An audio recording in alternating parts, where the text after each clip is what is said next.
તો સ્ટુડન્ટ આજે આપણે નવું ચેપ્ટર સ્ટાર્ટ કરીશું વાસ્તવિક સંખ્યાઓ. તો સ્ટુડન્ટ વાસ્તવિક સંખ્યાઓ વિશે ઓલરેડી તમે ક્લાસ 9 માં ભણી ચૂક્યા છો અને સંખ્યાના પ્રકાર વિશે પણ ભણી ચૂક્યા છો. આજે આપણે ફરીથી એકવાર સંખ્યાના પ્રકારની માહિતી મેળવી લઈએ, રિવાઇઝ કરી લઈએ. તો સૌથી પહેલા તો આવે છે પ્રાકૃતિક સંખ્યાઓ, જેને n વડે દર્શાવવામાં આવે છે. તો પ્રાકૃતિક સંખ્યા કોને કહેવાય? કે પ્રાકૃતિક સંખ્યામાં 1, 2, 3, 4, 5 થી અસંખ્ય સુધી આ જે બધી સંખ્યાઓ છે એ બધી સંખ્યાઓને પ્રાકૃતિક સંખ્યાઓ કહેવાય. હવે આ જે પ્રાકૃતિક સંખ્યા છે એનો જો સરવાળો કરવો હોય તો આપણે ઇઝીલી કરી શકીએ કે 1 + 2 કરવા હોય તો 1 + 2 કેટલા થાય? 3 થાય. હવે જો 1 - 1 કરવા હોય તો કેટલા થાય? 0 થાય. જેને આ જે સંખ્યા રેખા છે એની ઉપર દર્શાવવા અઘરા છે, એટલે એક નવા પ્રકારની સંખ્યાની જરૂર પડી જેને પૂર્ણ સંખ્યાઓ કહેવાય છે. તો પૂર્ણ સંખ્યામાં કઈ આવી જાય? કે જે 0 હોય તે આવી જાય. બરાબર? એટલે કે 0, 1, 2, 3, 4, 5 થી અસંખ્ય સુધી જે આ બધી સંખ્યાઓ છે એ બધી સંખ્યાઓને પૂર્ણ સંખ્યાઓ કહેવાય. હવે સ્ટુડન્ટ જો બાદબાકી કરવી હોય તો શું થાય? કે જો હું 1 - 1 કરું તો 0 થાય. હવે જો હું 1 - 2 કરું તો કેટલા આવે? -1 આવે. એટલે કે ઋણ સંખ્યાની જરૂર પડી. તો એના હાટુ નવી સંખ્યાનો પ્રકાર આવ્યો કે જેને આપણે પૂર્ણાંક સંખ્યાઓ કહેવી છે, જેને z વડે દર્શાવવામાં આવે છે. અને જે પૂર્ણ સંખ્યાઓ છે પૂર્ણ સંખ્યાઓને w વડે દર્શાવવામાં આવે છે. તો જે પૂર્ણાંક સંખ્યા છે તો પૂર્ણાંક સંખ્યામાં હવે કઈ કઈ સંખ્યા આવશે? કે -∞ થી -3, -2, 1, 0, 1, 2, 3 થી ઇન્ફિનિટી સુધીની આ બધી સંખ્યાઓ પૂર્ણાંક સંખ્યાઓ આવશે જેને z વડે દર્શાવવામાં આવે છે. સમજાઈ ગયું સ્ટુડન્ટ? હવે એવી જ રીતે માની લ્યો કે કોઈ એક એપલ છે. હવે એપલનો હું એક ભાગ કરી દઉં છું તો અડધો ભાગ છે. તો હવે જો અડધા ભાગને મારે સંખ્યામાં દર્શાવવું હોય તો હું કઈ રીતે દર્શાવી શકું? કે આપણે તો 1 અને 2 જ દર્શાવી શકીએ. અડધો ભાગ છે તો અડધા ભાગને હું સંખ્યામાં કઈ રીતે દર્શાવી શકું? એના માટે અપૂર્ણાંક સંખ્યાઓ આવી, એટલે નવો સંખ્યાનો પ્રકાર આવ્યો. તો જે અપૂર્ણાંક સંખ્યા જેમાં આવે એને સમય સંખ્યાઓ કહેવાય. બરાબર? કે જે સમય સંખ્યા છે સમય સંખ્યાને આપણે p/q સ્વરૂપમાં દર્શાવી શકીએ. તો જે સંખ્યાને આપણે p/q સ્વરૂપમાં દર્શાવી શકીએ તે બધી સંખ્યાઓને સમય સંખ્યાઓ કહેવાય. અને સમય સંખ્યાઓમાં કઈ કઈ આવે? કે 1/2, 2/5, એવી જ રીતે -2/5. આ બધી સંખ્યાઓની અંદર સમય સંખ્યાઓ હોય છે. સમજાઈ ગયું સ્ટુડન્ટ? તો સ્ટુડન્ટ એવી જ રીતે બીજી અમુક સંખ્યાઓ છે જેને આપણે p/q સ્વરૂપમાં નથી દર્શાવી શકતા, તેને અસમય સંખ્યાઓ કહેવાય. કે જે સંખ્યાઓને આપણે p/q સ્વરૂપમાં ન દર્શાવી શકીએ તેવી સંખ્યાઓને અસમય સંખ્યાઓ કહેવાય. જેમ કે √2, √3, √5, પાઈ, આ જે બધી સંખ્યા છે એ બધી સંખ્યા અસમય સંખ્યા છે. અહીંયા કન્ફ્યુઝ નહીં થતા સ્ટુડન્ટ. જે પાઈ છે, પાઈની કિંમત આપણે કેટલી લેવી છે?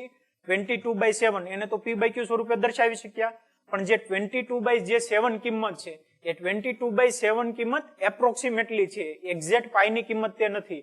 સમજાય છે સ્ટુડન્ટ? એક્ઝેક્ટલી પાઈની કિંમત જે હોય ને એ 3.14 પછી આંકડા એમણે વધતા જાય છે અને કઈ રિપીટ નથી થતા.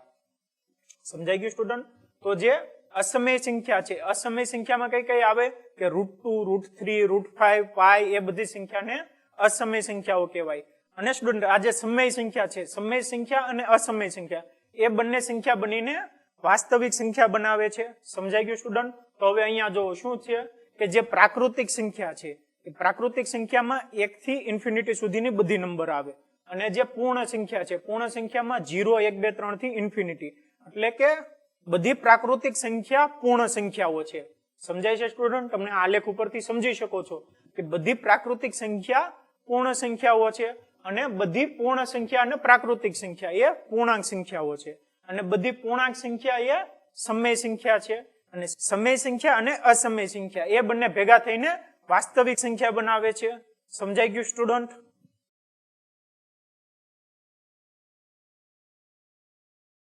તો સ્ટુડન્ટ હવે આપણે નેક્સ્ટ ટોપિક જોઈએ કે અંકગણિતનું મૂળભૂત પ્રમેય. અંકગણિતનું મૂળભૂત પ્રમેય કંઈક એવું કહે છે કે કોઈ પણ વિભાજ્ય સંખ્યા હોય એ કોઈ પણ વિભાજ્ય સંખ્યાને તેના જે અવયવ છે એના અવયવના ક્રમને અવગણી નાખીએ. જે વિભાજ્ય સંખ્યા છે એના જે અવયવ છે એ અવયવના ક્રમને જો અવગણી નાખીએ તો જે અવિભાજ્ય સંખ્યાના ગુણાકારના સ્વરૂપમાં અનન્ય રીતે લખી શકાય. સમજાય છે સ્ટુડન્ટ? કે જે વિભાજ્ય સંખ્યા છે વિભાજ્ય સંખ્યાના જે અવયવને આપણે જો અવગણી નાખીએ તો વિભાજ્ય સંખ્યાને અવિભાજ્ય સંખ્યાના ગુણાકારના સ્વરૂપમાં અનન્ય રીતે લખી શકાય. જેમ કે એક એક્ઝામ્પલ થી સમજીએ કે માની લઈએ કે આપણને એક વિભાજ્ય સંખ્યા આપેલી છે 6. 6 ના અવયવ કયા કયા પડે? 2 × 3, 2 અવયવ પડે છે. હવે આ જે 2 અવિભાજ્ય અવયવ છે એ 2 અવિભાજ્ય અવયવને ગુણાકારના સ્વરૂપમાં લખી શકાય વિભાજ્ય સંખ્યાને, એવું કહેવા માંગે. અને આ જો ક્રમ અવગણી નાખીએ એટલે કે જે 6 ઇઝ ઇક્વલ ટુ 2 ઇન્ટુ 3 ની જગ્યાએ હું ઇઝ ઇક્વલ ટુ 3 ઇન્ટુ 2 પણ લખી શકું, બરાબર. તો આ જે બંને ક્રમ છે એ બંને ક્રમને જો હું અવગણી નાખું તો અનન્ય રીતે લખી શકાય. સમજાય છે સ્ટુડન્ટ? એવી જ રીતે બીજું એક એક્ઝામ્પલ જોઈએ. માની લ્યો કે 30 છે, તો 30 ને હું આ રીતે લખી શકું કે 2 ગુણ્યા 3 ગુણ્યા 5. સમજાઈ ગયું? 3 દુ 6 અને 6 પંચા 30. હવે આ જે અવયવના ક્રમ છે એને જો હું અવગણી નાખું તો કઈ રીતે લખાય? તો ઇઝ ઇક્વલ ટુ હું 3 ઇન્ટુ 2 ઇન્ટુ 5 લખી શકું, અથવા તો 5 ઇન્ટુ 3 ઇન્ટુ 2 લખી શકું. તો આવી રીતે આ જે અવયવના ક્રમ છે એ અવયવના ક્રમને અવગણી નાખીએ તો 30 છે એ 30 ને આ જે અવિભાજ્ય સંખ્યા છે એ અવિભાજ્ય સંખ્યાના ગુણાકારના સ્વરૂપમાં અનન્ય રીતે લખી શકાય, એવો મતલબ થાય. સમજાઈ ગયું સ્ટુડન્ટ? તો સ્ટુડન્ટ આ પરથી હું અંકગણિતનું મૂળભૂત પ્રમેય આ રીતે લખી શકું કે દરેક વિભાજ્ય સંખ્યાને તેના અવયવના ક્રમને અવગણીને અવિભાજ્ય સંખ્યાના ગુણાકાર તરીકે અનન્ય રીતે લખી શકાય છે. સમજાઈ ગયું સ્ટુડન્ટ?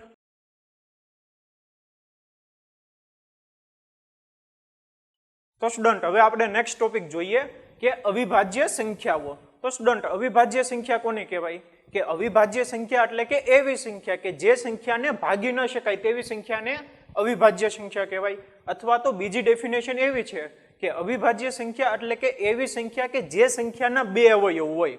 જે સંખ્યાના બે અવયવ હોય તેવી સંખ્યાને અવિભાજ્ય સંખ્યા કહેવાય. જેમ કે એક એક્ઝામ્પલ લઈએ કે 2, તો 2 ને હું આ રીતે લખી શકું કે 2 બરાબર 2 ઇન્ટુ 1. તો અવયવ કેટલા પડ્યા? 2 અવયવ. અને તે બંને અવયવ કયા? કે એક તો તે જે સંખ્યા છે એ પોતે સંખ્યા અને બીજો અવયવ એક હોય. અવિભાજ્ય સંખ્યા એટલે કે એવી સંખ્યા કે જેમાં બે અવયવ હોય, અને બે અવયવ કયા હોય? કે એક સંખ્યા તે પોતે અને બીજો અવયવ એક હોય. એવી રીતે 3 લ્યો તો 3 બરાબર 3 ઇન્ટુ 1 લખી શકું. બે અવયવ પડ્યા તો 3 એટલે કે એક પોતે સંખ્યા અને બીજો અવયવ એક હોય. એવી રીતે હવે 4 જોવો તો 4 માં શું થાય કે 4 બરાબર હું 2 ઇન્ટુ 2 ઇન્ટુ 1 લખી શકું. તો અવયવ કેટલા પડ્યા? 3 પડ્યા. એટલે જે 4 છે એ 4 અવિભાજ્ય સંખ્યા નથી. 5 જોવો તો 5 બરાબર હું 5 ઇન્ટુ 1 લખી શકું, બરાબર. તો 5 એટલે કે તે પોતે સંખ્યા અને 1 એટલે બે અવયવ મળ્યા છે તો તે અવિભાજ્ય સંખ્યા છે. એવી રીતે 6 જોવો તો 6 બરાબર હું 3 ઇન્ટુ 2 ઇન્ટુ 1 લખી શકું. તો કેટલા અવયવ મળ્યા? 3 અવયવ મળ્યા. એનો મતલબ શું થયો? કે જે 6 સંખ્યા છે એ 6 સંખ્યા વિભાજ્ય છે. સમજાઈ ગયું? એવી રીતે 1 જોવો, જે 1 છે ને એ અવિભાજ્ય સંખ્યા નથી અને વિભાજ્ય સંખ્યા પણ નથી. જે 1 છે એ સ્પેશિયલ ટાઈપની કેસ છે. જે 1 છે એ અવિભાજ્ય સંખ્યા પણ નથી અને વિભાજ્ય સંખ્યા પણ નથી. તો આવી રીતે આપણને જે સંખ્યા મળે કે જે સંખ્યામાં બે અવયવ હોય, એક સંખ્યા તે પોતે સંખ્યા અને બીજી સંખ્યા એક હોય, તો તેને અવિભાજ્ય સંખ્યાઓ કહેવાય. આવી રીતે આપણને બહુ બધી અસંખ્ય અવિભાજ્ય સંખ્યાઓ મળે. જેમ કે 2, 3, 5, 7, 11, 13, 17, 19, 23 એવી રીતે આપણને અસંખ્ય અવિભાજ્ય સંખ્યાઓ મળે. સમજાય છે સ્ટુડન્ટ? તો સ્ટુડન્ટ હવે જે વિભાજ્ય સંખ્યા છે એ વિભાજ્ય સંખ્યા કોને કહેવાય? કે વિભાજ્ય સંખ્યા એને કહેવાય કે જે વિભાજ્ય સંખ્યા છે એને જો અવિભાજ્ય સંખ્યા વડે ભાગી શકાય તો તેને વિભાજ્ય સંખ્યા કહેવાય. જેમ કે આપણે આ એક્ઝામ્પલ જોયું 4, તો 4 ને હું 2 વડે ભાગી શકું તો 2 કઈ થઈ? અવિભાજ્ય સંખ્યા, એટલે કે 4 ને વિભાજ્ય સંખ્યા કહેવાય. એવી જ રીતે 6 જોવો તો 6 ને હું 2 અને 3 બંને વડે ભાગી શકું તો 6 વિભાજ્ય સંખ્યા થઈ. એવી રીતે જે અવિભાજ્ય સંખ્યા છે એની સિવાયની જે બીજી સંખ્યા છે એ બધી સંખ્યાને વિભાજ્ય સંખ્યા કહેવાય. અને આપણે જોયું કે 1 જે છે એ સ્પેશિયલ કેસ છે. 1 ને આપણે વિભાજ્ય સંખ્યા પણ ન કહી શકીએ અને અવિભાજ્ય સંખ્યા પણ ન કહી શકીએ. સમજાઈ ગયું સ્ટુડન્ટ? તો સ્ટુડન્ટ હવે આપણે થોડાક એક્ઝામ્પલ જોઈએ કે નીચેની દરેક સંખ્યાને તેના અવિભાજ્ય અવયવોના ગુણાકાર સ્વરૂપે દર્શાવો. આપણને 3 એક્ઝામ્પલ આપેલા છે, 3 સંખ્યા આપેલી છે. એ ત્રણેય સંખ્યાને આપણે તેના જે અવિભાજ્ય અવયવ પડે છે એના સ્વરૂપમાં દર્શાવવાના છે. તો સૌથી પહેલા તો સ્ટુડન્ટ આપણને એ ખબર હોવી જોઈએ કે કોઈ પણ સંખ્યા છે તે અવિભાજ્ય સંખ્યા વડે ભાગી શકાય એમ છે કે નહીં. સમજાઈ ગયું સ્ટુડન્ટ? કે જો આપણે અવયવ પાડવા હોય અવિભાજ્ય તો આપણને સૌથી પહેલા તો તે ખબર હોવી જોઈએ કે કોઈ પણ સંખ્યા છે તે સંખ્યા જે અવિભાજ્ય સંખ્યા છે એના વડે ભાગી શકાય એમ છે કે નહીં. તો એના માટેના થોડાક રૂલ છે. જેમ કે અવિભાજ્ય સંખ્યા જો 2 હોય તો આપણને કોઈ પણ સંખ્યા હોય એ કોઈ પણ સંખ્યા જો બેકી સંખ્યા હોય, કોઈ પણ સંખ્યા જો બેકી સંખ્યા હોય તો આપણે 2 વડે ભાગી શકીએ, બરાબર. એવી જ રીતે અવિભાજ્ય સંખ્યા 3 નો રૂલ છે. તો 3 નો રૂલ એવો છે કે કોઈ પણ સંખ્યા આપેલી હોય એ કોઈ પણ સંખ્યાના અંકોનો સરવાળો જો 3 વડે ભાગી શકાય તો તે સંખ્યાને પણ 3 વડે ભાગી શકાય. કે કોઈ પણ સંખ્યાના જો અંકોનો સરવાળો 3 વડે ભાગી શકાય. માની લ્યો કે આપણને એક એક્ઝામ્પલ આપેલો છે 123, તો 123 ના અંકોનો સરવાળો કરવાનો કેટલા થાય? 1 + 2 + 3 એટલે કે 6. 6 ને 3 વડે ભાગી શકાય એટલે કે 123 ને પણ 3 વડે ભાગી શકાય. એવી જ રીતે બીજું એક એક્ઝામ્પલ જોઈએ કે 732, તો 732 ના અંકોનો સરવાળો કેટલો થાય? 7 + 3 + 2 એટલે કે 12. 12 ને 3 વડે ભાગી શકાય એટલે કે 732 ને પણ 3 વડે ભાગી શકાય. તો 3 ના ભાગાકાર માટેનું રૂલ શું છે કે અંકોનો સરવાળો જો 3 વડે ભાગી શકાય તો આપેલ સંખ્યાને પણ 3 વડે ભાગી શકાય. એવી જ રીતે અવિભાજ્ય સંખ્યા 5 માટેનો રૂલ છે. 5 માટેનો રૂલ એવો છે કે કોઈ પણ સંખ્યા આપેલી હોય એ કોઈ પણ સંખ્યાનો જો એકમનો અંક 0 અથવા તો 5 હોય, કે કોઈ પણ સંખ્યાનો એકમનો અંક 0 અથવા તો 5 હોય તો તે સંખ્યાને 5 વડે ભાગી શકાય. સમજાઈ ગયું સ્ટુડન્ટ? કે કોઈ પણ સંખ્યાના એકમનો અંક 5 અથવા તો 0 હોય તો તે સંખ્યાને 5 વડે ભાગી શકાય. જેમ કે એક એક્ઝામ્પલ લઈ લો તો 100, 125, 1320, તો આ જે બધી સંખ્યા છે એ બધી સંખ્યાને આપણે 5 વડે ભાગી શકીએ. એવી જ રીતે બીજી સંખ્યાઓ માટે પણ રૂલ છે, જેમ કે 7, 11, 13, એ બધી સંખ્યા માટેના રૂલ છે, પણ એ તમારે યાદ રાખવાના નથી. તમારે શું કરવાનું કે જ્યારે કોઈ પણ સંખ્યા આપી હોય તો એ સંખ્યાને આપણે પહેલા 2, 3 ને 5 થી આપણે ચેક કરી લેવાનું, અને 2 વડે નો વિભાજ્ય હોય, 3 વડે વિભાજ્ય નહીં હોય કે 5 વડે વિભાજ્ય ન હોય. પછી 7 થી શરૂઆત કરવાની, 7 વડે ભાગી જોવાનું ભાગાકાર થાય છે કે નહીં. પછી 11 વડે જોવાનું, 13 વડે જોવાનું, 17 વડે જોવાનું, 19 વડે જોવાનું. એવી રીતે આપણે ભાગાકાર કરીને જોવાનું કે જે સંખ્યા છે એ સંખ્યા આ જે અવિભાજ્ય સંખ્યા છે એના વડે ભાગી શકાય તેમ છે કે નહીં. સમજાઈ ગયું સ્ટુડન્ટ? તો સ્ટુડન્ટ હવે આપણે એક્ઝામ્પલ જોઈએ. આપણે કેટલો આપેલા છે? 140. તો 140 ને આપણને ખબર છે કે જો બેકી સંખ્યા છે એટલે કે 2 વડે વિભાજ્ય છે. તો આપણને કોઈ પણ સંખ્યાના જો અવયવ પાડવા હોય તો આપણે આ રીતે પ્રોસેસ ફોલો કરવાની. 140 છે એ 140 ને અહીંયા લખવાના, અને જે 140 છે એ 140 વડે જો 2 વડે વિભાજ્ય હોય તો 2 ને અહીંયા લખવાના, અને 140 / 2 જેટલા થાય એ અહીંયા લખવાના આની નીચે. બરાબર? આ લીટી કરવાની આ રીતે. સમજાઈ ગયું સ્ટુડન્ટ? હવે જે 70 આવી એ 70 પણ 2 વડે વિભાજ્ય છે, એટલે 70 2 વડે વિભાજ્ય છે, એટલે 70 / 2 કેટલા થશે? 35. હવે અહીંયા કેટલો આવ્યો? એકમનો અંક 5 આવ્યો. 5 2 વડે વિભાજ્ય નથી, 3 વડે જોઈએ. 5, 6, 7, 8 સરવાળો કેટલો થાય? 8 થાય, એટલે કે 3 વડે વિભાજ્ય નથી. હવે જોઈએ એકમનો અંક કેટલો છે? 5 છે, એટલે કે 5 વડે વિભાજ્ય સંખ્યા છે. એટલે 35 / જો 5 કરી તો કેટલા થાય? 5 7 35, એટલે કે 7 આવશે. 35 / 5 કેટલા થશે? 7 થશે, એટલે કે 7 અહીંયા લખવાના, અને 7 એકા 7. સમજાઈ ગયું સ્ટુડન્ટ? તો આ જે 140 સંખ્યા છે એ 140 સંખ્યાના અવયવ કેટલા પડે? 2 2 5 7. એટલે આ રીતે લખવાના કે જે 140 છે એ 140 = 2 × 2 × 5 × 7. બરાબર? તમે આ જે સંખ્યા છે આ સંખ્યાનો ગુણાકાર કરજો, 140 આવશે. એવી જ રીતે હવે આ જે બીજી સંખ્યા છે 156, તેના આપણે અવયવ પાડી. આ જે પ્રોસેસ ફોલો કરી એવી રીતે સેમ પ્રોસેસ ફોલો કરવાની. તો 156 છે, 156 ના જો અવયવ પાડી તો લાસ્ટમાં કેટલા છે? 6 છે, એટલે કે બેકી સંખ્યા છે. બેકી સંખ્યા હોય તો આપણે 2 વડે ભાગ ચાલે. તો 2 વડે ભાગ કરો તો 156 / જો 2 કરો તો કેટલા થાય? 2 7 2 14 ને 8 78 થાય. સમજાઈ ગયું? 156 / 2 કરજો 78 આવશે. હજી 78 એટલે કે બેકી સંખ્યા છે, હજી 2 વડે ભાગ ચાલશે, એટલે કે 78 / 2 કરવું તો કેટલા થાય? કે 2 તેરી 6 ને 9 39 આવશે. હવે અહીંયા સંખ્યા જોવો, જે 9 આવી ગયો એટલે કે બેકી સંખ્યા નથી, એટલે હવે 2 વડે ભાગ ચાલશે નહીં. 3 વડે જોઈએ. 9 10 11 12 12 છે, એટલે કે 3 વડે ભાગ ચાલશે. તો 39 / 3 કરીએ તો કેટલા થાય? 113. સમજાઈ ગયું? અને જે 13 છે એ 13 પ્રાઇમ નંબર છે, એટલે કે અવિભાજ્ય સંખ્યા છે, એટલે 13 × 13. સમજાઈ ગયું? તો જે 156 છે એ 156 ના અવયવ કયા કયા પડે? કે 156 = 2 × 2 × 3 × 13. સમજાઈ ગયું? એવી જ રીતે બીજી એક સંખ્યા જોઈએ 7825. હવે જો લાસ્ટમાં કેટલા છે? 5 છે, એટલે કે એકી સંખ્યા છે. તો જે આપેલ સંખ્યા છે એ એકી સંખ્યા છે, એટલે કે તેના અવયવ 2 નહીં પડે. હવે બીજું શું જોવાનું? 3 વડે જોવાનું. તો આ જે અંકો છે એ અંકોનો આપણે સરવાળો કરીને જોવાનો, કે જો અંકોનો સરવાળો 3 વડે વિભાજ્ય હોય તો આપેલ સંખ્યા પણ 3 વડે વિભાજ્ય થાય. સમજાઈ ગયું? તો કેટલા થાય છે? 3 ને 8 11, 11 ને 2 13, 13 ને 5 18, એટલે કે 18 પણ 3 વડે વિભાજ્ય છે. એટલે કે આ જે સંખ્યા છે એ સંખ્યા 3 વડે વિભાજ્ય છે. તો 3 વડે જો ભાગાકાર કરો તો કેટલા મળે? કે 3 એકા 3, 3 દુ 6, 3 7 21 ને 3 પંચા 15, 1275 મળે. સમજાઈ ગયું? હવે આ જે સંખ્યા મળી એ સંખ્યા આપણે જોઈએ કે 3 વડે વિભાજ્ય છે કે નહીં. તો કઈ રીતે ખબર પડે? 2 ને 1 3, 3 ને 7 10, 10 ને 5 15, 15 3 વડે વિભાજ્ય છે. એટલે કે 1275 છે એ 3 વડે ભાગ ચાલશે. 1275 ડિવાઈડ બાય જો 3 કરીએ તો શું થાય? 4 તેરી 12, 3 દુ 6, 1 વધ્યા ને 5 એટલે 15, 5 તેરી 15 એટલે કે 425. હવે જે 425 છે એ 425 3 વડે વિભાજ્ય છે કે નહીં આપણે ચેક કરીએ. તો 4 ને 2 6, 6 ને 5 11, 11 3 વડે વિભાજ્ય નથી. એટલે કે જે 425 સંખ્યા છે એ 425 સંખ્યા 3 વડે વિભાજ્ય નથી.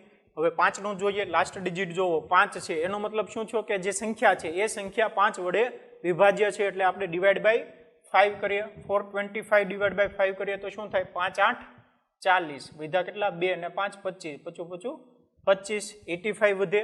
હવે અહીંયા જો લાસ્ટમાં 5 આવે છે એટલે કે 5 વડે વિભાજ્ય છે. 85 ડિવાઈડ બાય 5 કરીએ તો શું થાય? 5 એકા 5, 3 વધ્યા 5 7 35, 17 વધ્યા. 17 અવિભાજ્ય સંખ્યા આવી ગઈ એટલે કે 17 1. સમજાઈ ગયું? તો 3825 ના અવયવ કયા કયા પડ્યા? કે 3 × 3 × 5 × 5 × 17. તો હું આ રીતે લખી શકું કે 3825 ઇઝ ઇક્વલ ટુ 3 × 3 × 5 × 5 × 17. સમજાઈ ગયું સ્ટુડન્ટ? તો સ્ટુડન્ટ હવે આપણે નેક્સ્ટ એક્ઝામ્પલ જોઈએ કે 5005. 5005 ના આપણે અવયવ પાડવાના છે. તો આપણને અવયવ પાડતા આવડે છે. કેટલા છે? 5005. હવે આ જે 5005 છે તે એકી સંખ્યા છે એટલે કે 2 વડે ભાગ નહીં ચાલે. અંકોનો સરવાળો કરો. 5 + 5 10, 10 ભાગ્યા 3 નહીં થાય. એટલે કે આ જે સંખ્યા છે એ સંખ્યા 3 વડે ભાગાકાર નહીં ચાલે. હવે એકમનો અંક જોવો. એકમનો અંક કેટલો છે? 5 છે. જો એકમનો અંક 0 અથવા તો 5 હોય તો 5 વડે ભાગ ચાલે. સમજાય છે? એકમનો અંક કેટલો છે? 5 છે એટલે કે 5 વડે ભાગ ચાલશે. તો 5005 ભાગ્યા 5 કરો તો કેટલા થાય? કે 1001. બરાબર? કે 5005 ભાગ્યા 5 કરો તો શું થાય? કે અહીંયા 5005 ભાગ્યા 5, 5 એકા 5, 5 માંથી 5 જાય તો 0, ઉપરથી આવ્યા 0. હજી ભાગ નહીં ચાલે એટલે કે હજી એક 0 ઉતારવા પડશે. એટલે અહીંયા એક 0 મૂકવાના. હજી ભાગ નહીં ચાલે એટલે કે હજી 5 ઉતારવા પડશે. એટલે હજી એક 0 મૂકવાના. અને 5 એકા 5 એટલે કે 0. બરાબર? તો વધ્યા કેટલા? 1001. 1001. હવે આ જે 1001 છે એના 5 વડે ભાગ ચાલશે નહીં ચાલે. એકમનો 1 1 છે. એટલે હવે 1001 ને આપણે 7 વડે ભાગાકાર કરીને જોવી કે 7 વડે ભાગ ચાલે છે કે નહીં. જો 1001 ભાગ્યા 7 કરે તો શું થાય? 7 એકા 7, 10 માંથી 7 જાય કેટલા વધે? 3, ઉપરથી આવ્યા 0. 7 4 28, વિધા કેટલા? 2, ઉપરથી આવ્યા 1. 7 તેરી 21 એટલે કે 143. તો 7 વડે ભાગ ચાલે તો 143 આવ્યા. હજી આપણે 143 ના 7 વડે ભાગાકાર કરીને જોવી કે ભાગ ચાલે છે કે નથી ચાલતો. તો 143 ડિવાઈડ બાય 7 કેટલા થશે? 7 દુ 14, 3. શેષ કેટલી વધી? 3. એટલે કે 7 વડે ભાગ નહીં ચાલે. હવે આપણે 11 વડે જોઈએ કે 11 વડે ભાગ ચાલે છે કે નહીં. તો 143 ડિવાઈડ બાય 11, 11 એકા 11, વિધા કેટલા? 3, ઉપરથી આવ્યા 3. 11 3 33. તો 11 વડે ભાગ ચાલ્યા એટલે કે 143 ડિવાઈડ બાય 11 કેટલા થશે? 13. અને 13 એકા 13.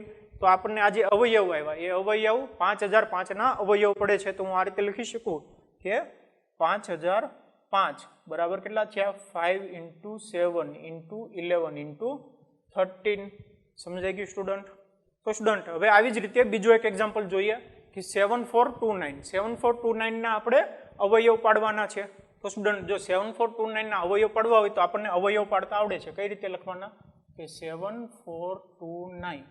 હવે આપણે સૌથી પહેલા તો જોઈએ કે 2 વડે ભાગી શકાય એમ છે કે નહીં. એકી સંખ્યા છે એટલે કે 2 વડે ભાગી નહીં શકાય. અંકોનો સરવાળો કરીએ તો કેટલા થાય? 7 ને 4 11, 11 ને 2 13, 13 ને 9 22 એટલે કે 3 વડે પણ ભાગ ચાલશે નહીં. એકમનો અંક જોવો. એકમનો અંક 9 છે એટલે કે 5 વડે પણ ભાગ નહીં ચાલે. હવે આપણે 7 વડે ભાગાકાર કરીને જોઈએ કે આપેલ જે સંખ્યા છે એ 7 વડે ભાગ ચાલે છે કે નહીં. તો 7429 ડિવાઈડ બાય 7 કરીએ તો શું થાય? 7429 ડિવાઈડ બાય 7, 7 એકા 7, ઉપરથી આવ્યા 4. હજી નહીં ચાલે, નાની સંખ્યા એટલે કે 2, તો 1 0 લગાડવું પડશે. 7 છંગ 42, ઉપરથી આવ્યા 9, એટલે કે 7 વડે પણ ભાગ નહીં ચાલે. 11 વડે ચેક કરીએ તો 7429 ડિવાઈડ બાય 11, 11 6 66, 74 માઇનસ 66 કેટલા વધ્યા? 82, 11 સત્તા 77, કેટલા વધ્યા? 7 ને 5 59, એટલે કે 11 વડે પણ ભાગ નહીં ચાલે. તો આપણે હવે 13 વડે જોઈએ કે 13 વડે ભાગ ચાલે છે કે નહીં. તો 7429 ડિવાઈડ બાય 13 કરીએ, 13 પંચા 65, તો 74 માઇનસ 65 9, ઉપરથી આવ્યા 2, 13 સત્તા 91, 92 માઇનસ 91 એટલે કે 1, ઉપરથી આવ્યો 9. તો 13 વડે પણ ભાગ નહીં ચાલે. હવે આપણે આગળની અવિભાજ્ય સંખ્યા વિચારવી પડશે કે આગળની અવિભાજ્ય સંખ્યા કેટલી? 17. તો 7429 ડિવાઈડ બાય 17 કરીએ તો શું થાય?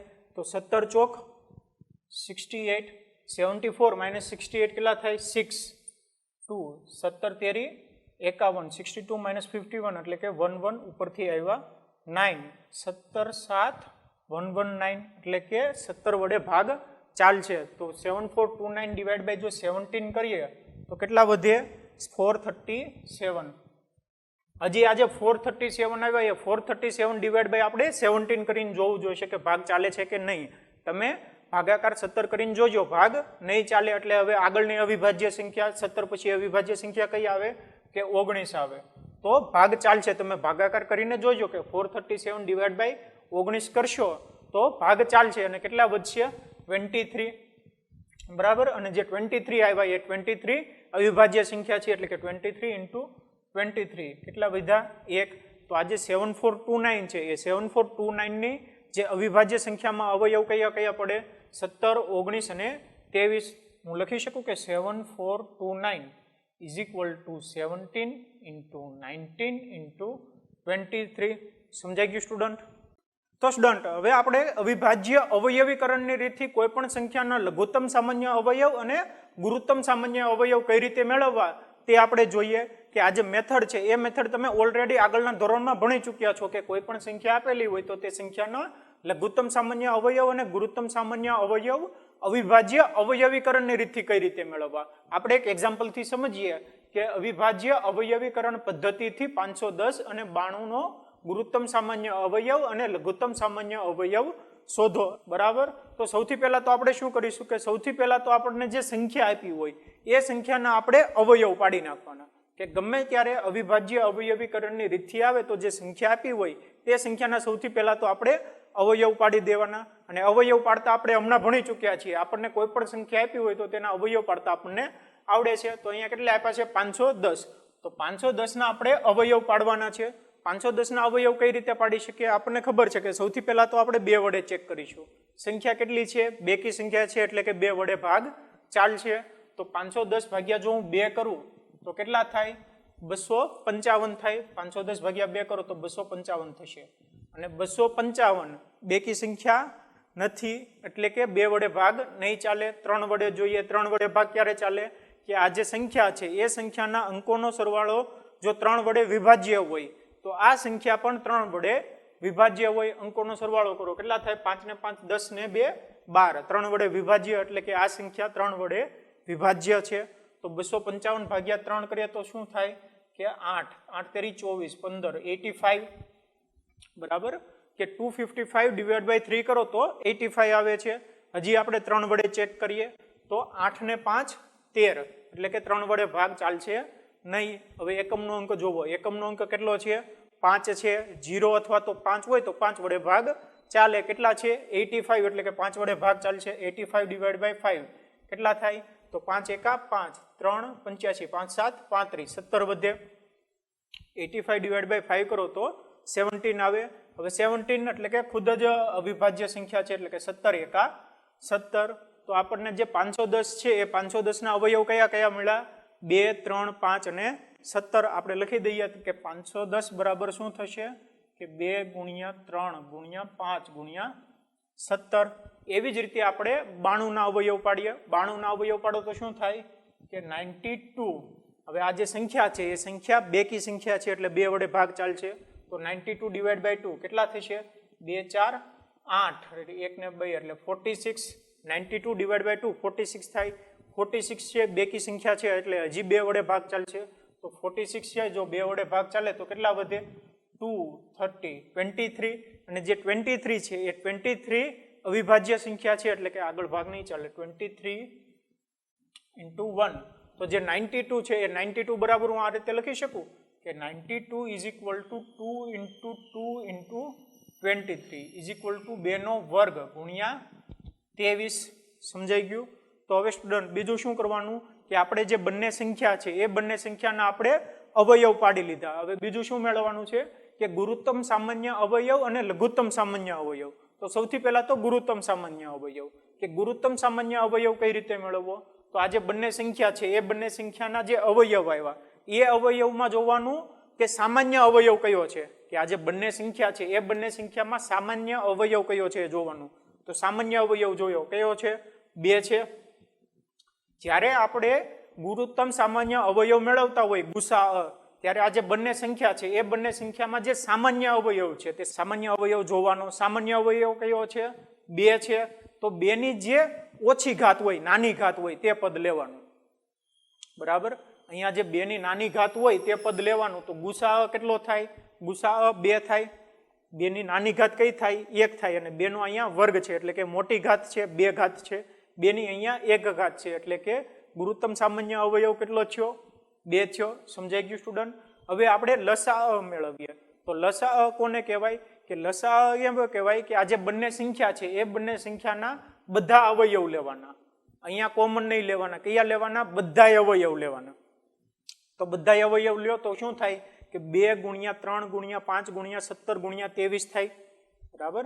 કે જે બધા અવયવ છે એ બધા અવયવ લ્યો તો શું થાય કે 2 લ્યો 3 5 17 અને 23. ઘાત નહીં જોવાની. અત્યારે ઘાત કેટલી છે તે નહીં જોવાની. આપણે જેટલા અવયવ હોય એ બધા અવયવ લખી નાખવાના. અને હવે જે ઘાત છે એ ઘાત કઈ લેવાની? અહીંયા ખાલી 2 કોમન છે એટલે અહીંયા જે મહત્તમ ઘાત હોય તે લેવાની.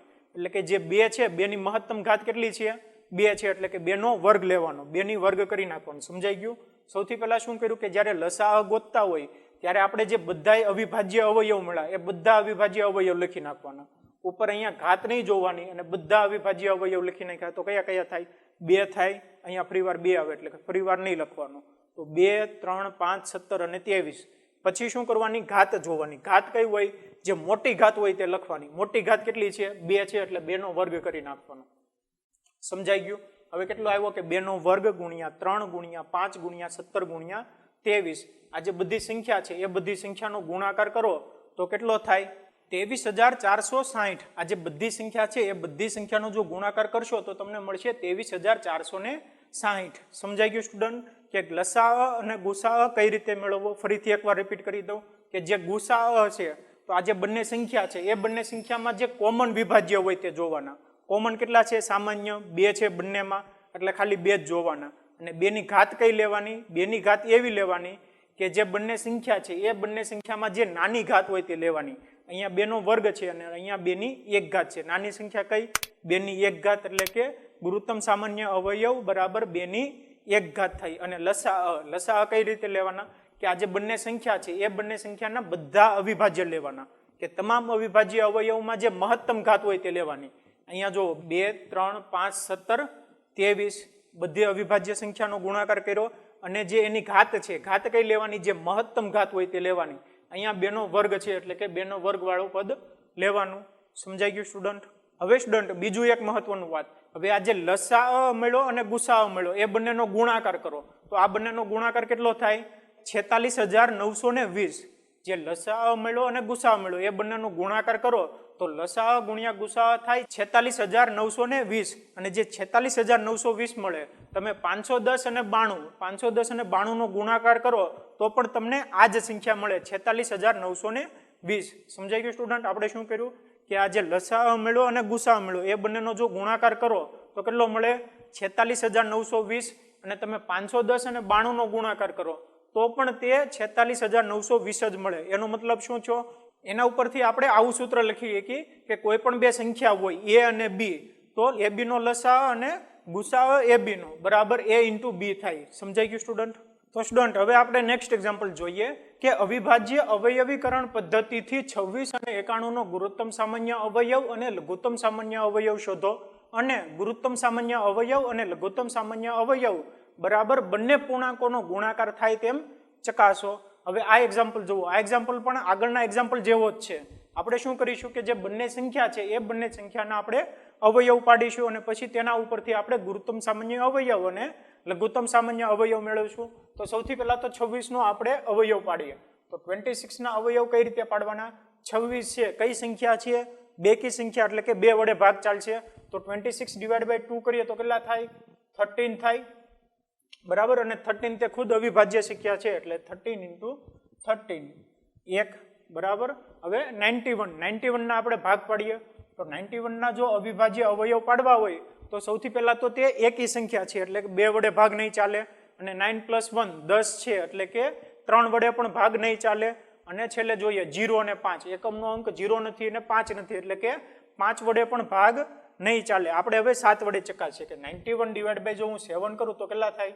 7 એકા 7, 2 1, 7 તેરી 21, 0 એટલે કે 7 વડે ભાગ ચાલશે. તો 91 ડિવાઇડ બાય 7 કરું તો કેટલા મળે? 13 મળે. અને 13 અવિભાજ્ય અવયવ એટલે કે 13 એકા 13. તો આપણને 26 ના 2 અવયવ મળ્યા. કયા કયા મળે? કે 26 બરાબર 2 ગુણ્યા 13 અને 91 ના અવયવ મળે. 91 બરાબર 7 ગુણ્યા 13. સમજાઈ ગયું સ્ટુડન્ટ? હવે બીજું શું મેળવવાનું છે કે ગુરુત્તમ સામાન્ય અવયવ મેળવવાનો છે. તો ગુસાઅ કોને કહેવાય? તો હું લખી શકું કે ગુસાઅ બરાબર આ જે બંને અવયવ છે, જે બંને સંખ્યા છે એ બંને સંખ્યાના જે અવયવ છે એ સંખ્યાના અવયવમાં જે સામાન્ય અવયવ હોય, સામાન્ય કયો છે? 13 છે. બંનેમાંથી આપણે સામાન્ય જ જોવાના. જે સામાન્ય અવયવ હોય તેની જે નાનામાં નાની ઘાત વાળું પદ લખવાનું. તો 13 સામાન્ય છે, બંનેમાં એક ઘાત છે એટલે કે ખાલી 13 આવશે. સમજાઈ ગયું? અને એવી જ રીતે લઘુત્તમ સામાન્ય અવયવ.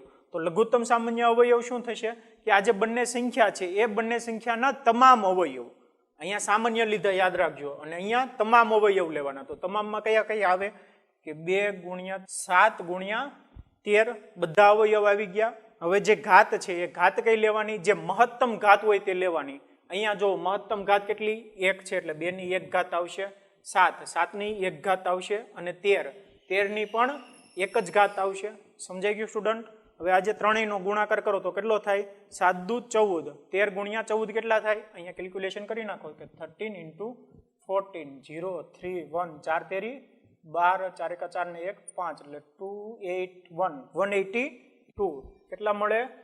182. હવે આ જે બંને સંખ્યા છે એ બંને સંખ્યાનો આપણે ગુણાકાર શું સાબિત કરવાનું છે? કે બંને પૂર્ણાંકોનો ગુણાકાર થાય એમ સાબિત કરવાનું છે. કે આપણને ગુરુત્તમ સામાન્ય અવયવ મેળવ્યો અને લઘુત્તમ સામાન્ય અવયવ મેળવ્યો. આ બંનેનો ગુણાકાર આપણે આ જે બંને સંખ્યા છે 26 ગુણ્યા 91 થાય તેવું આપણે સાબિત કરવાનું છે. તો આ બંનેનો ગુણાકાર જોઈએ આપણે શું થાય કે 182 મલ્ટીપ્લાય બાય 13 કરીએ તો શું થાય? 182 મલ્ટીપ્લાય બાય 13 તો મેળવીએ 0 2 8 1, 3 દુ 6, 8 તેરી 24, 3 એકા 3 ને 2 5 એટલે કે 6 6 3 2366 મળે બરાબર. હવે આ જે બંને સંખ્યા છે એ બંને સંખ્યાનો ગુણાકાર કરીએ કે 91 ઇન્ટુ 26, 91 ઇન્ટુ 26 કરીએ તો શું થાય? 0 2 9 દુ 18, 6 એકા 6 ને 5 6 54, 6 9 54, 6 6 3 2 2300. એટલે બંનેનો ગુણાકાર સરખો મળે છે. આથી હું લખી શકું કે ગુરુત્તમ સામાન્ય અવયવ મલ્ટીપ્લાય બાય લઘુત્તમ સામાન્ય અવયવ બરાબર થાય 2366. અને એવી જ રીતે બંને પૂર્ણાંકોનો ગુણાકાર કે 26 ઇન્ટુ 91 બરાબર થાય 2366. બંને સરખા થાય છે. સમજાઈ ગયું સ્ટુડન્ટ? તો સ્ટુડન્ટ હવે આપણે નેક્સ્ટ એક્ઝામ્પલ જોઈએ કે અવિભાજ્ય અવયવીકરણ પદ્ધતિથી 336 અને 54 નો ગુરુત્તમ સામાન્ય અવયવ અને લઘુત્તમ સામાન્ય અવયવ શોધો અને ગુરુત્તમ સામાન્ય અવયવ મલ્ટીપ્લાય બાય લઘુત્તમ સામાન્ય અવયવ બરાબર બંને પૂર્ણાંકોનો ગુણાકાર થાય તેમ ચકાસો. હવે સૌથી પહેલા તો શું કરીશું? સૌથી પહેલા તો આપણે અવયવ પાડી દઈશું. 336 ના અવયવ કયા કયા પડશે? કે આપણને ખબર છે 336 બેકી સંખ્યા છે એટલે કે 2 વડે ભાગ ચાલશે. તો 336 ડિવાઇડ બાય 2 કરું તો કેટલા થાય? 2 એકા 2, 6 12 ને 8 168 થાય. 336 ડિવાઈડ બાય 2 કરું તો 168 મળે. હજી ડિવાઈડ બાય 2 કરીએ તો કેટલા મળે? 84. 84 ડિવાઈડ બાય 2 કરીએ તો 42 મળે. હવે 42 હજી ડિવાઈડ બાય 2 કરીએ તો કેટલા મળે? કે 21 મળે. હવે 2 વડે ભાગ નહીં ચાલે કેમ કે એકી સંખ્યા આવી ગઈ. 2 વત્તા 1 3 એટલે કે 3 વડે ભાગ ચાલશે. તો 3 વડે ભાગ કરે તો 7 તેરી 21 ને 7 એકા 7. તો આપણને 336 ના અવયવ મળ્યા. કયા કયા મળ્યા? તો 336 બરાબર હું લખી શકું કે 1 2 3 4 એટલે કે 2 ની 4 ઘાત ગુણ્યા 3 ગુણ્યા 7 બરાબર. એવી જ રીતે આપણે 54 ના અવયવ પાડીએ તો 54 ના અવયવ આપણને ખબર છે કે બેકી સંખ્યા એટલે કે 2 વડે ચાલશે. તો ડિવાઈડ બાય 2 કરીએ તો કેટલા થાય? કે 2 2 4 ને 7 14 27 અને 7 ને 2 9 એટલે કે 3 વડે ચાલશે. તો 3 વડે કરીએ તો શું થાય? 9 તેરી 27 3 3 9 ને 3 એકા 3 બરાબર. એટલે 54 ના અવયવ કયા કયા પડ્યા? કે 54 બરાબર 2 ગુણ્યા 3 ની 1 2 ને 3 3 ની 3 ઘાત. સૌથી પહેલા તો આપણે ગુરુત્તમ સામાન્ય અવયવ મેળવીએ. તો ગુસા શું થશે? કે ગુરુત્તમ સામાન્ય અવયવ થાય. આ જે બંને સંખ્યા છે, બંને સંખ્યાના જે અવયવ છે એ અવયવમાં સરખા અવયવ જોવાના. સરખા અવયવ કયા છે? આ જે છે બંનેમાં સામાન્ય અવયવ બરાબર. કે જે બંને સંખ્યા છે એ બંને સંખ્યાના સામાન્ય અવયવ જોવાના. સામાન્ય અવયવ 2 અને 3 છે બરાબર. તો સામાન્ય અવયવ લખ્યા 2 ગુણ્યા 3. ઘાત કઈ લેવાની? કે આ જે બંને અવયવ છે એ બંને અવયવમાં જે નાનામાં નાની ઘાત હોય તે લખવાની. અહીંયા 2 ની 1 ઘાત છે, અહીંયા 2 ની 4 ઘાત છે એટલે 2 ની 1 ઘાત આવશે 3. અહીંયા 3 ની 1 ઘાત છે, અહીંયા 3 ની 3 ઘાત છે એટલે કે 3 ની 1 ઘાત આવશે. તો કેટલા થશે? 3 દુ 6. એવી જ રીતે લઘુત્તમ સામાન્ય અવયવ. લઘુત્તમ સામાન્ય અવયવ શું થશે? કે આ જે બંને સંખ્યા છે એ બંને સંખ્યાના તમામ અવયવ લખવાના. સૌથી પહેલા તો જે બંને સંખ્યા છે એના તમામ અવયવ લખવાના. અહીંયા શું કર્યું? સામાન્ય અવયવ લખ્યા. અહીંયા શું કરવાના? તમામ અવયવ લખવાના. તો શું થશે? કે 2 ગુણ્યા 3 2 અને 3 2 3 7 બધા અવયવ લખી નાખ્યા અવિભાજ્ય. પછી શું કરવાની? ઘાત લખવાની. ઘાત કઈ રીતે લખવાની? કે આ જે બંને સંખ્યા છે એ બંને સંખ્યામાં જે મહત્તમ ઘાત હોય તે લખવાની. અહીંયા લઘુત્તમ હોય ત્યારે મહત્તમ લખવાના અને ગુરુત્તમ હોય ત્યારે નાનામાં નાની લખવાના. સમજાઈ ગયું? તો લઘુત્તમ છે એટલે મહત્તમ ઘાત લખવાની. મહત્તમ ઘાત કેટલી આવે? અહીંયા 2 ની 1 ઘાત, અહીંયા 2 ની 4 ઘાત એટલે કે 2 ની 4 ઘાત થશે 3. 3 ની 3 ઘાત અને 3 ની 1 ઘાત એટલે કે 3 ની 3 ઘાત થશે અને 7 અહીંયા 1 જ છે, અહીંયા 7 નથી એટલે કે 7 ની 1 ઘાત. હવે 2 ની 4 ઘાત, 2 ની 4 ઘાત કેટલી થાય? 2 2 4 દુ 8 દુ 16 ગુણ્યા 3 ની 3 ઘાત એટલે કે 3 3 9 તેરી 27 ગુણ્યા 7. આ ત્રણેયનો ગુણાકાર કરો તો તમને મળશે કે 3024 બરાબર. હવે આપણને ગુરુત્તમ સામાન્ય અવયવ અને લઘુત્તમ સામાન્ય અવયવ મળી ગયો કે ગુસા મળે 6 અને લસા મળે 3024. હવે આ જે બંને સંખ્યા છે એ બંને સંખ્યાનો જો ગુણાકાર કરો તો કેટલો મળે? કે આપણે જો ગુરુત્તમ સામાન્ય અવયવ મલ્ટીપ્લાય બાય લઘુત્તમ સામાન્ય અવયવ કરી તો કેટલા થાય? કે 3024 ગુણ્યા 6. આ બંનેનો જો તમે ગુણાકાર કરો તો તમને મળે 18144 બરાબર. એવી જ રીતે આ જે બંને પૂર્ણાંક સંખ્યા છે, બંને પૂર્ણાંક સંખ્યા કેટલી છે? 336 અને 54. તો is equal to 336 multiply by 54 બરાબર 18144 જ આવે કે બંને પૂર્ણાંકોનો ગુણાકાર બરાબર. કે જે બંને પૂર્ણાંકોનો જો ગુણાકાર કરીએ તો 18144 જ આવે અને ગુરુત્તમ સામાન્ય અવયવ અને લઘુત્તમ સામાન્ય અવયવ કરો તો પણ 18144 જ આવે. જે આપણે સાબિત કરવાનું છે તે સાબિત થાય છે. સમજાઈ ગયું સ્ટુડન્ટ? હવે સ્ટુડન્ટ આપણે નેક્સ્ટ એક્ઝામ્પલ જોઈએ કે જો 306 અને 657 નો ગુરુત્તમ સામાન્ય અવયવ 9 આપેલ હોય તો લઘુત્તમ સામાન્ય અવયવ શોધો. હવે આ એક્ઝામ્પલ જોવો. આ એક્ઝામ્પલમાં શું છે કે આ એક્ઝામ્પલમાં આપણને આ જે બંને સંખ્યા છે એ બંને સંખ્યાનો ગુરુત્તમ સામાન્ય અવયવ આપેલો છે. આપણે શું કરવાનું છે કે લઘુત્તમ સામાન્ય અવયવ મેળવવાનું છે. તો આપણે સૂત્રનો ઉપયોગ કરીશું. કયા સૂત્રનો ઉપયોગ? કે લઘુત્તમ સામાન્ય અવયવ મલ્ટીપ્લાય બાય ગુરુત્તમ સામાન્ય અવયવ ઇઝ ઇક્વલ ટુ શું થાય? બંને પૂર્ણાંકોનો ગુણાકાર. હવે આપણને આમાં ગુરુત્તમ સામાન્ય અવયવ ખબર છે કે 9 આપેલો છે અને બંને પૂર્ણાંકો ખબર છે કે 306 અને 57 આપેલા છે એટલે આપણને લઘુત્તમ સામાન્ય અવયવ મળી જાય. આથી હું લખી શકું કે લઘુત્તમ સામાન્ય અવયવ બરાબર શું થાય કે બંને પૂર્ણાંકોનો ગુણાકાર એની છેદમાં ગુરુત્તમ સામાન્ય અવયવ. તો ઇઝ ઇક્વલ ટુ હું લખી શકું કે બંને પૂર્ણાંકોનો ગુણાકાર કેટલો થાય 306 ગુણ્યા 657 છેદમાં કેટલા થાય કે છેદમાં ગુરુત્તમ સામાન્ય અવયવ. ગુરુત્તમ સામાન્ય અવયવ કેટલો આપ્યો છે 9. તો આની બરાબર શું થયું લઘુત્તમ સામાન્ય અવયવ. હવે 306 ભાગ્યા 9 કરું તો કેટલા થાય 306 ડિવાઈડ બાય 9. 9 તેરી 27 3 6 9 ચોક 36 એટલે કે 34 આવ્યો. તો 9 અને 34 મલ્ટીપ્લાય બાય 657 657 મલ્ટીપ્લાય બાય 34 કરો 657 મલ્ટીપ્લાય બાય 34 તો ઇઝ ઇક્વલ ટુ 0.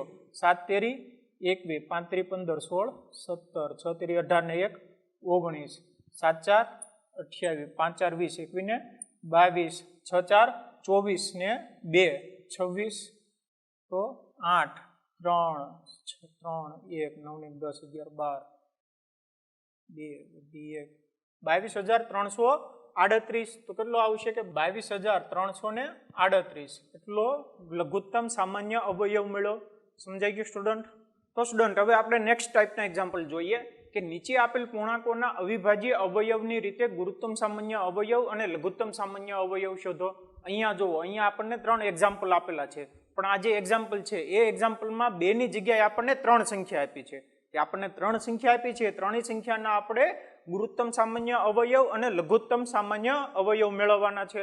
તો જેવી રીતે આપણે 2 સંખ્યા માટે કરતા હતા એવી જ રીતે આપણે 3 સંખ્યા માટે કરીશું. કે આ જે 3 સંખ્યા છે સૌથી પહેલા તો તે 3 સંખ્યાના અવયવ પાડી લેશું. તો જે 12 છે 12 ના અવયવ પાડું તો કઈ રીતે પડે?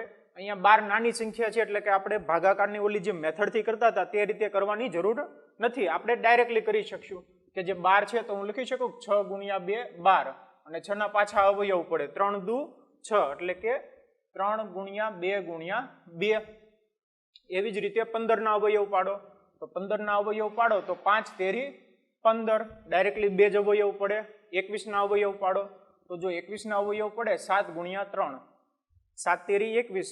સમજાઈ ગયું? તો આવી રીતે આપણે 3 સંખ્યાના અવયવ પાડ્યા. હવે હું ગુરુત્તમ સામાન્ય અવયવ લખી શકું કે ગુસાઅ શું થશે? ગુરુત્તમ સામાન્ય અવયવ. આ જે 3 સંખ્યા છે એ 3 સંખ્યાના જે અવયવ છે એ અવયવમાંથી જે કોમન અવયવ હોય, સામાન્ય અવયવ હોય, એવા સામાન્ય અવયવ કયો છે? 3 છે, અહીંયા 3 છે, અહીંયા 3 છે ને 3 છે. તો 3 સંખ્યામાંથી જે સામાન્ય અવયવ હોય તે લેવાનો અને તેની નાનામાં નાની ઘાત જોવાની. અહીંયા 3 ની નાનામાં નાની ઘાત કેટલી છે? 1 છે. એટલે કે સામાન્ય અવયવની નાનામાં નાની ઘાત કેટલી થઈ? 1 થઈ. એટલે કે 3 ની 1 ઘાત. સમજાઈ ગયું સ્ટુડન્ટ? એટલે કે 3. એવી જ રીતે આપણે લસાઅ મેળવીએ તો લસાઅ શું થશે? કે લઘુત્તમ સામાન્ય અવયવ.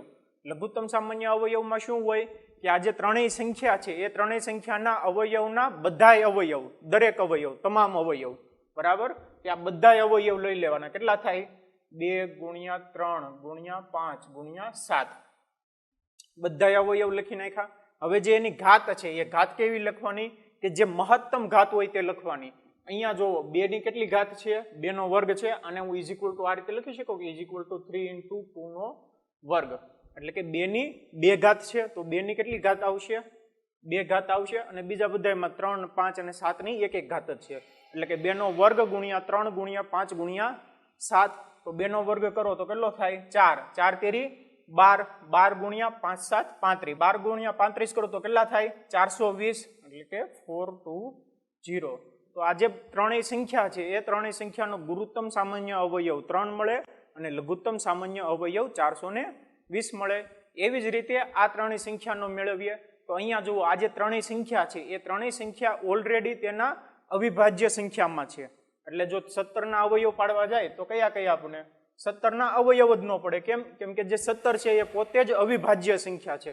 તો જે 17 છે એને 17 ગુણ્યા 1 લખી શકું હું, બરાબર? કે જે 17 છે એને 17 ગુણ્યા 1 લખી શકું. એવી જ રીતે 23 પણ અવિભાજ્ય સંખ્યા છે. એટલે કે 23 મલ્ટીપ્લાય બાય 1.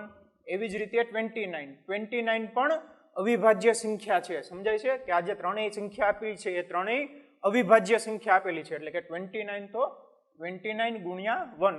હવે આ જો ગુરુત્તમ સામાન્ય અવયવ લખવો હોય તો હું આ રીતે લખી શકું કે ગુરુત્તમ સામાન્ય અવયવ, આ જે ત્રણેય સંખ્યા છે એ ત્રણેય સંખ્યામાં જે સામાન્ય અવયવ હોય તે સામાન્ય અવયવ કેટલો છે? 1 છે, તો 1 થશે. અહીંયા પણ જોવો, અહીંયા જો મલ્ટીપ્લાય બાય હું 1 લખું ને 1 લખું તો 3 into 1 થઈ જશે, એટલે કંઈ ફેર નહીં પડે ને કે 3 into 1 = 3. અને અહીંયા જોવો, અહીંયા આપણને એકેય સામાન્ય અવયવ નથી મળતો, પણ એક તો હોય જ તે કોમન, એટલે કે ગુરુત્તમ સામાન્ય અવયવ 1 મળે અને લઘુત્તમ સામાન્ય અવયવ મેળવ્યા. લઘુત્તમ સામાન્ય અવયવ શું થશે કે આ જે ત્રણેય સંખ્યા છે એ ત્રણેય સંખ્યાના તમામ અવયવ, દરેક અવયવ, એટલે કે 17 × 23 × 29, અને જે એની ઘાત છે એ ઘાત કેવી હોવી જોઈએ? મહત્તમ ઘાત. અહીંયા બધામાં એક જ ઘાત છે એટલે કે બધાની એક જ ઘાત આવશે. હવે 17 × 23 × 29 કરો તો તમારો આન્સર આવશે =11339. આ ત્રણેયનો ગુણાકાર કરો તો તમારો આન્સર આવશે 11339. એવી જ રીતે બીજો એક એક્ઝામ્પલ જોઈએ કે આપણને 8, 9 અને 25 સંખ્યા આપેલી છે. તો સૌથી પહેલા તો આપણે અવયવ પાડી લઈએ. અવયવ પાડશું તો શું થશે? 8 ના અવયવ. 8 એટલે આપણને ખબર છે કે 2 × 2 × 2 એટલે કે 2 ની 3 ઘાત. 9 એટલે કે 3 નો વર્ગ, બરાબર, ખબર છે કે 3 × 3 3 નો વર્ગ. અને 25 એટલે કે 5 નો વર્ગ, આપણને ખબર જ છે ઓલરેડી. એટલે અવયવ પડી ગયા કે 2 નો ઘન, 3 નો વર્ગ અને 5 નો વર્ગ. હવે આપણે ગુરુત્તમ સામાન્ય અવયવ લખીએ. ગુરુત્તમ સામાન્ય અવયવ શું થાય કે આ જે ત્રણેય સંખ્યા છે એ ત્રણેય સંખ્યામાં જે કોમન અવયવ હોય તે અહીંયા કોમન અવયવ મળે છે? નથી મળતો. એટલે એનો મતલબ શું થાય કે મલ્ટીપ્લાયમાં એક તો હોય જ તે, બરાબર. કે આજે 25 છે, 25 ના જો અવયવ પાડું તો 5 × 5 × 1, એક તો હોય જ તે, એટલે જે કોમન અવયવ કેટલો છો? 1 છો. એવી જ રીતે આપણે લઘુત્તમ સામાન્ય અવયવ મેળવીએ. તો લઘુત્તમ સામાન્ય અવયવ શું થાય કે આ જે ત્રણેય સંખ્યા છે એ ત્રણેય સંખ્યાના જે અવયવ છે એ ત્રણેય સંખ્યાના આપણે અવયવ લખી નાખવાના કે 2 × 3 × 5, અને ઘાત કઈ લખવાની કે જે મહત્તમ ઘાત હોય તે લખવાની. મહત્તમ ઘાત કેટલી છે? અહીંયા 2 ની 3 ઘાત એટલે કે 3 ઘાત આવશે 3, 3 નો 2 ઘાત એટલે કે 2 ઘાત આવશે અને 5, 5 ની 2 ઘાત એટલે કે 2. તો કેટલા થશે? 2 નો ઘન એટલે કે 8 × 3 નો વર્ગ એટલે કે 9 × 5 નો વર્ગ એટલે કે 25. તો 8 × 9 = 72, 72 × 25, 72 × 25 કેટલા થશે કે 1800. તો સમજાઈ ગયું સ્ટુડન્ટ? આવી રીતે ગુસા આપણને 1 મળે અને લઘુત્તમ સામાન્ય અવયવ 1800 મળે.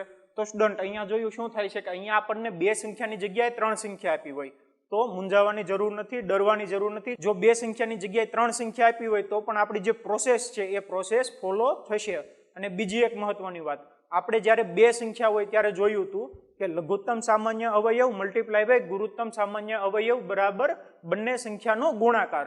પણ સ્ટુડન્ટ અહીંયા એવું નહીં થાય કે આપણે જો ગુરુત્તમ સામાન્ય અવયવ અને લઘુત્તમ સામાન્ય અવયવ જે છે એ બંનેનો ગુણાકાર આ જે ત્રણેય સંખ્યા છે કે મલ્ટીપ્લાય બાય 12, 15 અને 21 એવું નહીં થાય. સમજાઈ ગયું સ્ટુડન્ટ? એ ખાલી 2 સંખ્યા માટે જ છે, 3 સંખ્યા માટે એ સૂત્ર લાગુ પડતું નથી. સમજાઈ ગયું? તો સ્ટુડન્ટ હવે આપણે નેક્સ્ટ એક્ઝામ્પલ જોઈએ કે એક રમતના મેદાનમાં વર્તુળાકાર માર્ગ છે. સોનિયાને તેનું એક પરિભ્રમણ પૂર્ણ કરતા 18 મિનિટ લાગે છે, જ્યારે રવિને તેનું એક પરિભ્રમણ પૂર્ણ કરતા 12 મિનિટ લાગે છે. ધારો કે બંને એક જ સમયે એક જ બિંદુએથી એક જ દિશામાં પરિભ્રમણ કરવાનું પ્રારંભ કરે છે, તો તે કેટલી મિનિટ બાદ બંને ફરી પ્રારંભ બિંદુ પર ભેગા થાય છે? તો આ એક્ઝામ્પલ જુઓ. આ એક્ઝામ્પલમાં શું છે કે આ એક્ઝામ્પલમાં આવું એક રમતનું મેદાન છે, એની અંદર આવો એક વર્તુળાકાર માર્ગ છે. તો આ જે વર્તુળાકાર માર્ગ છે એમાં માની લો કે આ એક પ્રારંભ બિંદુ છે. એ પ્રારંભ બિંદુથી શું થાય છે કે સોનિયા તેનું એક પરિભ્રમણ પૂર્ણ કરતા 18 મિનિટ લાગે છે. એટલે કે જે સોનિયા છે એ જો આવું રીતે એક પરિભ્રમણ પૂર્ણ કરે તો તેને કેટલા મિનિટ લાગે? 18 મિનિટ. અને રવિને કેટલા મિનિટ લાગે છે? 12 મિનિટ. અને રવિ પણ જો આવી રીતે એક પરિભ્રમણ પૂર્ણ કરે તો કેટલા મિનિટ લાગે? 12 મિનિટ લાગે છે. એવું આપણે એક્ઝામ્પલમાં આપેલું છે. અને આપણે શું મેળવવાનું છે કે કેટલી મિનિટ બાદ બંને ફરી પ્રારંભ બિંદુ પર ભેગા થશે. કે માની લો કે આજે પ્રારંભ બિંદુથી શરૂઆત કરે તો કેટલી મિનિટ બાદ બંને ત્યાં ભેગા થશે? તો આપણે જો સિમ્પલ જોઈએ તો શું થાય કે આ જે સોનિયા છે, સોનિયા માની લો એક રાઉન્ડ પૂરો કરીને ફરીથી પ્રારંભ બિંદુ ઉપર આવે ત્યારે કેટલા મિનિટ થયા હોય? તો એક રાઉન્ડ પૂરો કરે એટલે કે 18 મિનિટ બાદ ફરીથી તે બિંદુ ઉપર આવશે, પ્રારંભ બિંદુ ઉપર. હવે માની લો તે બીજો રાઉન્ડ સ્ટાર્ટ કરે છે તો કેટલા થઈ જશે? 18 + 18, બરાબર. કે 2 રાઉન્ડ કમ્પ્લીટ કરે ને ફરીથી પ્રારંભ બિંદુ ઉપર આવે તો કેટલા મિનિટ થઈ ગઈ હશે? કે 18 + 18 એટલે કે 36. હવે એવી જ રીતે માની લ્યો કે ત્રીજો રાઉન્ડ મારે છે, તો ત્રીજો રાઉન્ડ મારે ત્યારે કેટલા મિનિટ થાય કે 18 વત્તા 18 વત્તા 18 એટલે કે 36 વત્તા 18 કેટલા થશે 54 બરાબર. એવી જ રીતે માની લ્યો કે ચોથો રાઉન્ડ મારે છે તો કેટલા થશે, આવી જ રીતે જો ચોથો રાઉન્ડ મારે તો 72.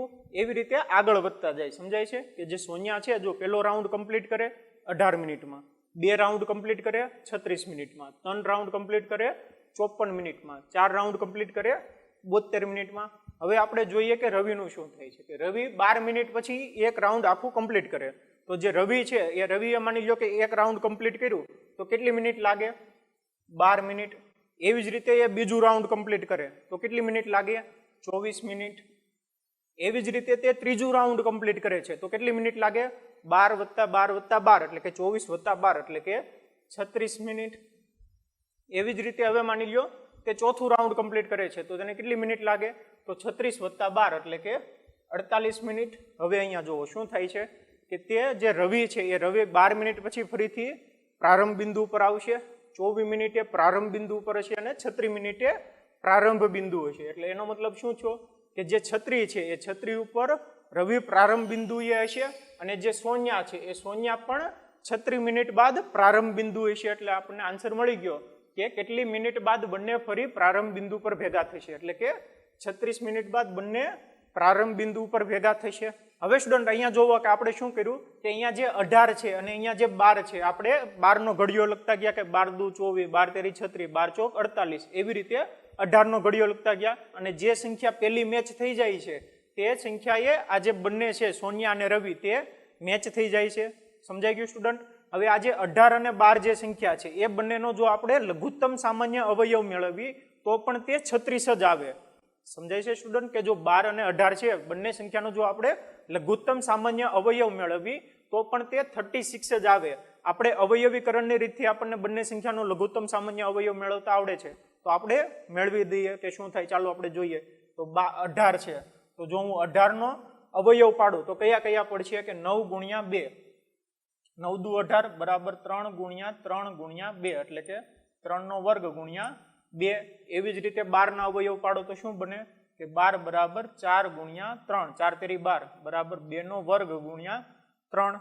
તો હવે 18 અને 12 નો લઘુત્તમ સામાન્ય અવયવ શું થશે તો હું આ રીતે લખી શકું કે લઘુત્તમ સામાન્ય અવયવ બરાબર શું થશે કે આ જે બંને સંખ્યા છે બંને સંખ્યાના જે અવયવ છે એ અવયવને તમામ અવયવ લઈ લેવાના એટલે કે 2 ગુણ્યા 3 બધા અવયવ આવી ગયા. પછી શું કરવાનું કે જે ઘાત છે જે મહત્તમ ઘાત હોય તે લખવાની. મહત્તમ ઘાત કેટલી છે અહીંયા 2 ની વર્ગ છે, અહીંયા 2 ની 1 ઘાત છે તો 2 નો વર્ગ મહત્તમ થાય એટલે કે 2 નો વર્ગ આવશે. અહીંયા 3 ની 1 ઘાત છે અને અહીંયા 3 ની 2 ઘાત છે, 3 ની 2 ઘાત મહત્તમ થઈ એટલે કે 3 નો વર્ગ આવશે. તો 2 નો વર્ગ કેટલો થયો 4 અને 3 નો વર્ગ કેટલો થયો 9, 4 નવા 36. સમજાઈ ગયું સ્ટુડન્ટ? તો આપણે અહીંયા શું કર્યું કે લઘુત્તમ સામાન્ય અવયવ અવયવીકરણની રીતથી મેળવ્યો તો કેટલો આવ્યો 36. હવે સ્ટુડન્ટ ખબર પડી કે આ મેથડ આપણે ઓલરેડી આગળ ભણી ચૂક્યા છીએ કે કોઈ પણ બે સંખ્યાનો જો આપણે લઘુત્તમ સામાન્ય અવયવ મેળવવો હોય તો આપણે અવયવીકરણની રીતથી પણ મેળવી શકીએ અને જે બંને સંખ્યા છે એ બંને સંખ્યાનો આપણે ઘડિયો લખતો જવાનો બરાબર. અને જે સંખ્યા એ મેચ થઈ જાય તો તે જે સંખ્યા મેચ થાય છે એ મેચ થતી સંખ્યાને લઘુત્તમ સામાન્ય અવયવ કહેવાય. સમજાઈ ગયું સ્ટુડન્ટ? તો સ્ટુડન્ટ હવે આથી હું લખી શકું કે આથી 36 મિનિટ બાદ બંને ફરી પ્રારંભ બિંદુ પર ભેગા થશે. સમજાઈ ગયું સ્ટુડન્ટ?